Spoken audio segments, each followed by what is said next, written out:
And it'll also bring Rashi back into the picture. Uh, Mickey caught it last week, so no, it wasn't supposed to get caught till this week, but that's okay. You let it out of the bag early. So let's talk to our Elohim, and we'll take a look at some things. Father, thank you for this opportunity to look at your word, to study your word.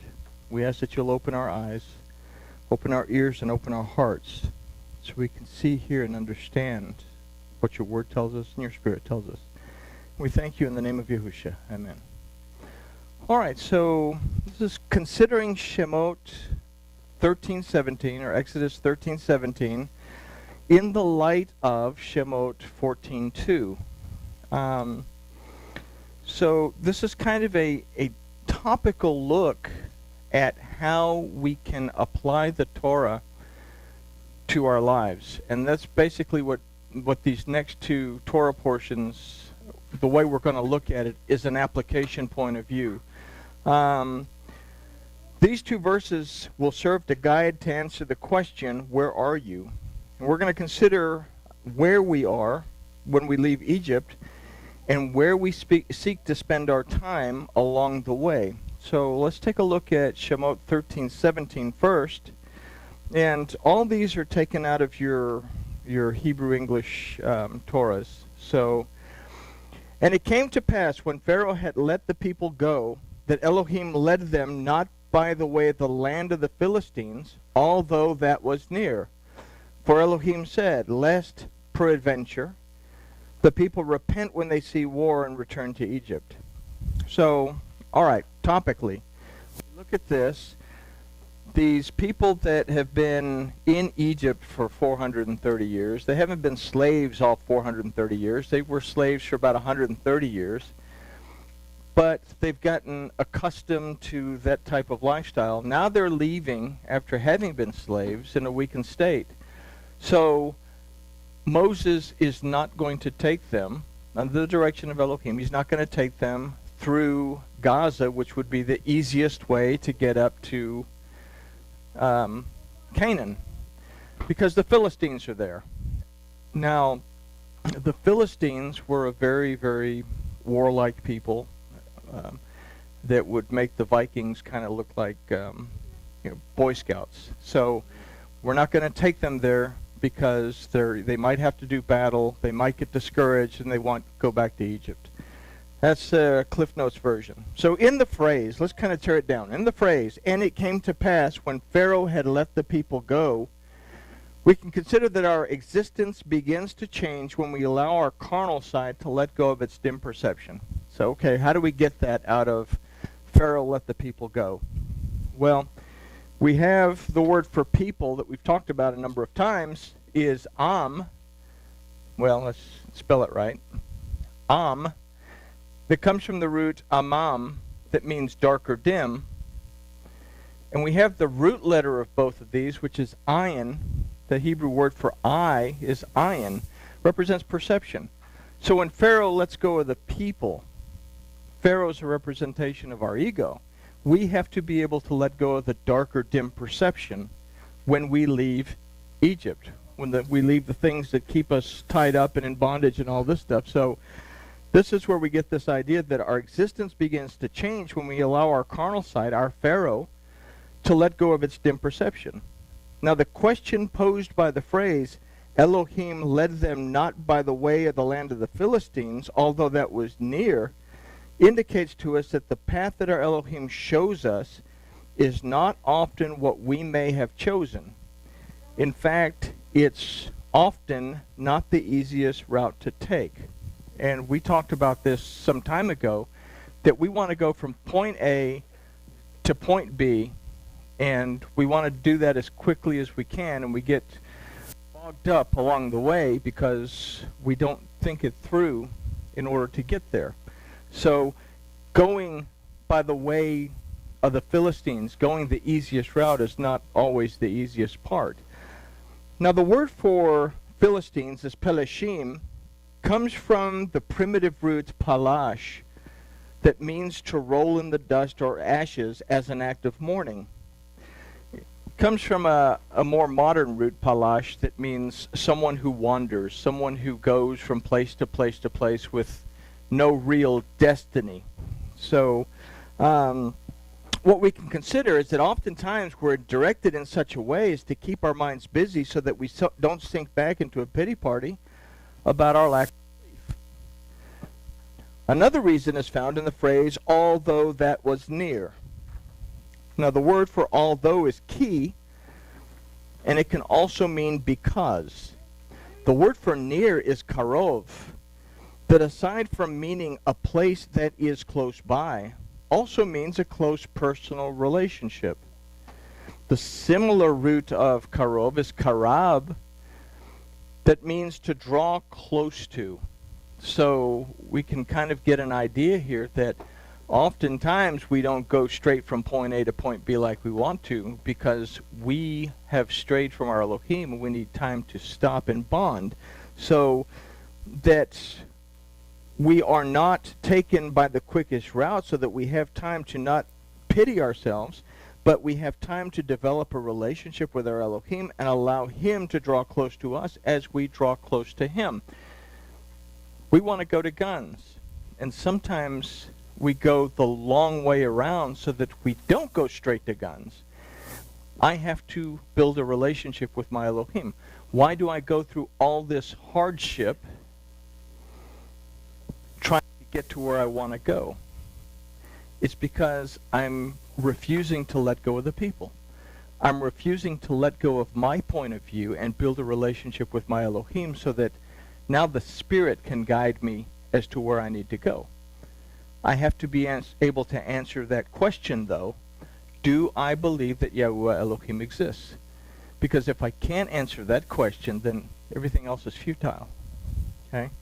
It's more than saying, oh, I believe in God. I have to be able to believe that there is Elohim.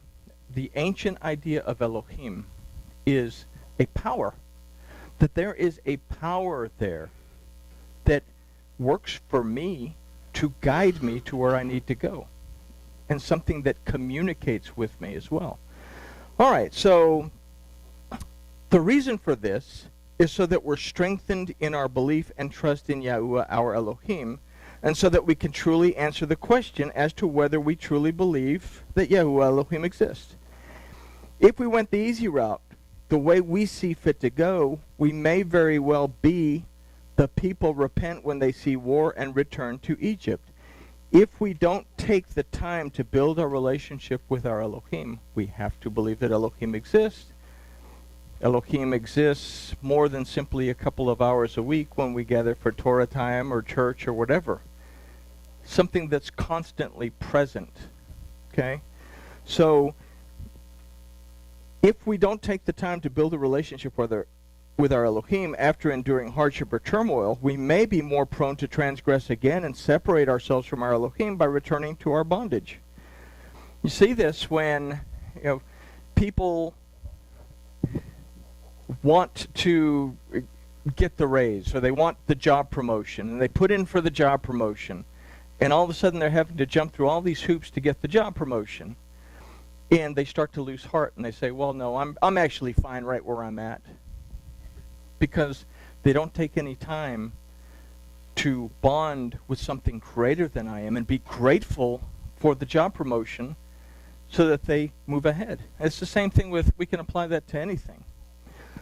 So we may not see it, but tribulation is the time where we are to build our trust in Elohim. Yet it's often the time when we run away from our mighty judge who holds the authority to redeem, deliver, restore, heal, and bring us rest. The definition of Elohim. Our mighty judge who has the authority to redeem us, deliver us, restore us, heal us, and bring us rest. When difficulty comes up, our first inclination is to forget all that, and I'll say it, all that God stuff. This is real life. And now I have to pursue something. I have to come up with real answers. And I think we're all guilty of this at one time or another. What if when tribulation arises, I stop and have a conversation with my Elohim before I freak out, wig out, and stress out. And then I move forward with whatever direction the Ruach gives for me. Okay? So it's in tribulation. The Hebrew word for tribulation is zar. The Greek word for it is thalipsis. They mean the same thing. That we are crushed to expose our true self. In other words, when you zar the olive, when you crush the olive, it releases the oil. And our true nature comes out when we are in tribulation. Do I want my true nature to be a nature that's dependent on Yahuwah Elohim exists because I have no doubt that he exists? Or is my true nature something that only considers that Elohim exists whenever I think to pick up the Bible and read it for a little while? And that's a question that we have to keep in mind. So, considering this, we find ourselves in the midst of Shemot 14:2, and the choices and the challenges that this verse presents to us. And it says, "Speak to the children of Israel, that they turn back and encamp before Pi Hahiroth, between Migdol and the sea, before Baal Zephon, over against it shall you encamp by the sea." We've talked about this on a number of occasions, that when we see a whole bunch of names in a verse, something's going on, because each one of those names means something. If you remember a few years back, we looked at every stop that the children of Israel made when they left Egypt. And what we found was it was actually stages of growth for us as we come out of our Egypt and move towards our Elohim. So let's look at this. In this verse, we're faced with the choices that we will have to make, being between the Reed Sea and approaching the armies of Egypt. We find ourselves in the presence of Pi Hahiroth. Now, Pi means mouth, but it also relates to the spoken word, and as it shares the root with Panay, it also represents for us the presence of something. It's in a word Hahiroth that means a cave. It means a hole. But the word Hahiroth also has an interesting meaning in that it means a crevice, a division in the rock where serpents exist. That's an interesting thing. So let's consider a crevice in the rock first. Okay? We have this idea of separation, of division, something that divides us. And when we think about the serpents, we think about the tet, that we can choose to submit ourselves to our Elohim by and through his word, as the Vav bows before the Zion. In other words, our flesh submits to Elohim by and through his word, or we submit ourselves to the enticements of the Satan as represented by the tet. And what we're talking about, we have the letter tet. Now, all Hebrew letters are composed of other Hebrew letters with the exception of the smallest letter, Yod. It stands by itself. In this case, we have the letter Vav, or Ua, that represents humankind, you and me, the flesh. We have the Zion that represents the protection, nourishment, rest that comes through the word of Yahuwah Elohim. So when we bow ourselves before Elohim by and through his word, that's one of the choices we can have. I can live my life in accordance and in agreement with the instruction of my Elohim, and in agreement with his Torah. Or, so we'll notice the tet also looks like a serpent, which is the other choice, is that I can, there's my little Nahash tongue, I can crawl on my belly like the serpent and simply eat from the dust of the ground and live a life that's temporal. Okay? So, here is this idea in a crevice of rocks where serpents are, is that what causes me to be divided from my Elohim or set apart to my Elohim? What is my choice in tet? Now the next option is Migdol. Migdol is not a Hebrew word. It's an ancient Egyptian word for tower. So where are they? They are on the border of Egypt. Migdol is actually an outpost, an Egyptian outpost. So they are moving on. They're passing the last borders of Egypt, but they're still not far away because they still have people that can watch them. But word for tower. So we can choose once again to seek to stray from Elohim and build our own tower, being dependent on our own means and provision while fighting against Elohim. Meaning that we choose not to become productive according to the word of Yahuwah, and simply become stagnant the way the people became stagnant while building the Tower of Babel. What was the first commandment given to the Adam? Be fruitful and multiply and fill the earth. So they get off the ark, and short time later they all end up in Shinar, and they all start to build a tower. We talked about the tower, that they were going to build it all the way up into heaven, replace Elohim with their own Elohim, shoot arrows towards it. The arrows, what goes up must come down. And they stopped. They didn't move forward in being productive with what Elohim had given them to do. So that is another choice. We can stop. We can not be productive or anything. The third choice is Baal Zephon, that means master of the north. Ooh-ah. The word Zephon means north, but comes from a primitive root, Safan, that means a treasure that is waiting to be found. So this in itself forces us to choose which master it is who holds this treasure, as the word Safan also means something that is hidden. Are we the treasure?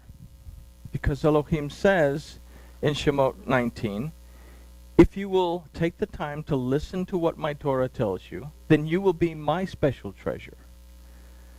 And, you will become a nation of Kohanim, not just a nation of priests, but you'll be a nation of teachers, a nation of ministers. You'll bring light to the world. So from this verse and from Shemot 13:17, we can consider that by not taking the easiest route out of our difficulty, we're able to not only draw closer to Yahuwah, our Elohim, but we're also in a position to take a good look at where our belief system is and what adjustments we have to make to improve it. Or ignore the belief systems and simply be overrun by Pharaoh and the army of Egypt when we have to choose to move forward into the sea, which is a representation of the unknown. The Hebrew word for sea is yam, not to be confused with yom. Yom means day. Yam means sea. But the idea of yam is something that's unknown, something that is in constant motion. And they're moving into the Reed Sea. This area is basically deep water that's full of seaweed, weeds, marshes, that's very difficult to traverse. So are we willing to move forward, or are we going to be stagnant, or are we going to simply wait for Pharaoh to overtake us again and take us back to Egypt? Those are the choices that we have. So do we want to move forward into the unknown, being in a strong relationship with Yahuwah, our Elohim, or would we prefer to once again be enslaved by Pharaoh and our dim perception? The children of Israel were faced with this exact choice. They would face it again at the bitter waters, where Elohim instructs Moses to place the tree in the waters to make them drinkable. They'd face it again when they were complaining of hunger and Elohim provides manna. And then face it again when they start complaining about not having meat and Elohim provides quail. So much quail, it's 3 feet high, 3 miles in circumference, and they're so busy eating it that they don't bother to give thanks. And the result of that is a plague. So, do I give thanks when I am blessed by my Elohim is something else to consider. So, these verses show us that we have to choose in the time that we are alive whether we're going to trust Yahuwah to feed us, give us to drink from his word, and deliver us from our carnal selves, or whether we are going to allow ourselves to be drawn away by the dark or dim perception shown to us by the Satan. It is tribulation that we truly discover. It is in tribulation that we truly discover where we are. So this is a topical look at some of the stops along the way. And again, within these stops along the way, we see that we need to look at ourselves in this journey out of our Egypts. So the next one is quick and painless. I was actually just going to add it on and just give you the verses, but then I would have forgotten all this wonderful stuff. So, but we're going to take a look at Parsha Yitro in the light of what we've just considered in Beshalach. And we're going to look at Shemot 18:13 through 22. And don't freak out, we're going to read most of them, but so there's numerous interpretations for the parshas that we read from the Torah.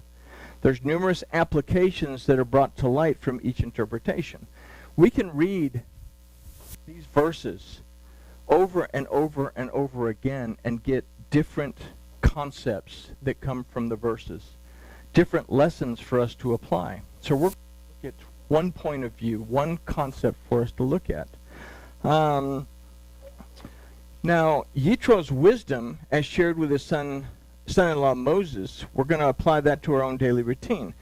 But we're going to consider Shemot 14, 21, and 22, which is still part of Parsha Beshalach. So we're going to take a look at 18:22 before we take a look at 18:21. And something that I want you to think about is that sometimes when we get caught up in reading commentaries or watching videos on YouTube or whatever to get lessons, do we bother to actually go back and confirm the lessons with what the Torah actually says? Okay? Because last week, I gave you the Rashi interpretation. And I was going to let that stew, but it got picked up. So we're going to take a look at this. Thank you. Well, no, it's good because, you looked. But it says, "And the children of Israel went into the midst of the sea upon the dry ground, and the waters were a wall unto them on their right hand and their left." So without considering any further, we could simply take Rashi's interpretation here. And this is from Rashi's interpretation, and it's also in the Talmud, that in the phrase, "the children of Israel went into the midst of the sea," Rashi states that the children of Israel plunged into the water and were neck deep before the waters parted. So, you got to jump into the water and with the weeds and be neck deep, and, you have to have such faith before Elohim will part the waters for you. So this is an established belief amongst a lot of Talmudic scholars. So if we're taught this, or any dogma, without our willingness to judge for ourselves whether the statement is valid or not, we would absorb a false idea into our belief system. And this is what dogma is. Dogma is a doctrine or a teaching that cannot be verified, something that's not provable. This is not limited to biblical concepts, but applies to what so-and-so says about so-and-so. Fake news is the new, 21st century term? We must be willing to make an effort to verify what is true before we accept anything that we hear as being true.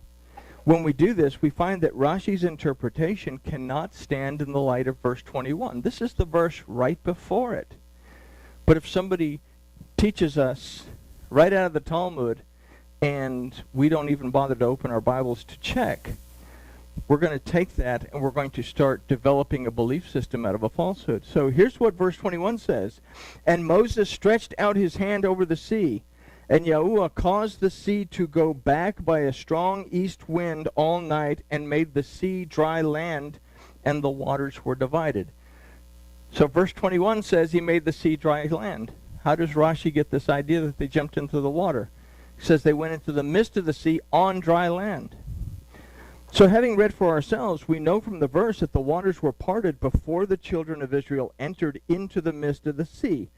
They entered in between the two parted halves of the water. Of course they were in the middle of the ocean. Okay? And they walked upon dry ground. So the idea of having the facts before judging takes us to Shemot 18, 13, 22, and Yitro. I tell the youth class, I say, think before you take action or say anything. And then I tell them, before you think, make sure you have the facts. And then the step before that is, before you say you have the facts, find out what is true and what's not true. So there's always a process of moving. We talk to a lot of people throughout the day. So is what we hear always the truth? So we have to be able to differentiate between Rashi's point of view and Elohim's point of view when developing and applying our own point of view. In other words, what is my point of view based on? So verse 13 says, "And it came to pass the next day that Moses sat to judge the people, and the people stood about Moses from morning unto evening. And when Moses' father-in-law saw all that he did to the people, he said, What is this thing that you do to the people? Why do you sit alone, and all the people stand about you from morning to evening? And Moses said to his father-in-law, Because the people come to me to inquire of Elohim." So in the phrase, "because the people come to me to inquire of Elohim," we have to seriously ask ourselves, do I stop to inquire of my Elohim what I perceive I need to do in a given situation? Do I stop and inquire of Elohim? Okay? 16, "When they have a matter, it comes to me, and I judge between a man and his neighbor, and I make them know the statutes of Elohim and his Torah."